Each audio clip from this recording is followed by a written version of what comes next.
আসসালামু আলাইকুম রহমতুল্লাহ। সম্মানিত ভিউয়ার্স, দেখেন ছাদে ব্যানানা ম্যাঙ্গো গাছে কি পরিমাণ ব্যানানা ম্যাঙ্গো ধরছে। এটা থাই ভ্যারাইটির একটা আম গাছ, কি পরিমাণ ধরছে দেখেন, আরও ঝরে গেছে।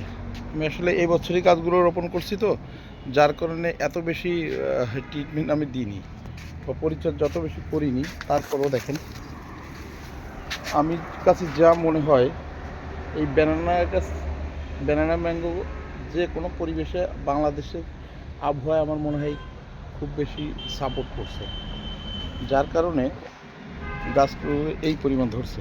দেখেন, এত বেশি পরিচর্যা করিনি, তারপরেও আল্লাহ পাক দিচ্ছে কি পরিমাণ ফল আসছে। ওই দেখেন, ওই যে একটা গাছ, একই অবস্থা।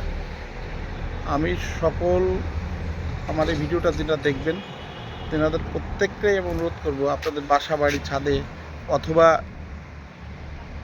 বাড়ির আঙ্গিনায় যদি স্বল্প পরিমাণ জায়গাও থাকে, আপনি একটা বস্তার ভিতর কিছু মাটি ভরাট করে গোবর সার দিয়ে একটা গাছ রোপণ করবেন।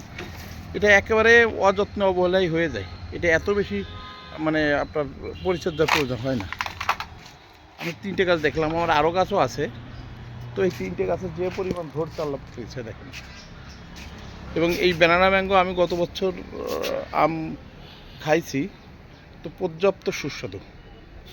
এই আমগুলো প্রচণ্ড সুস্বাদু আম, এবং বাজারে 200 টাকা কেজি বিক্রি হয়।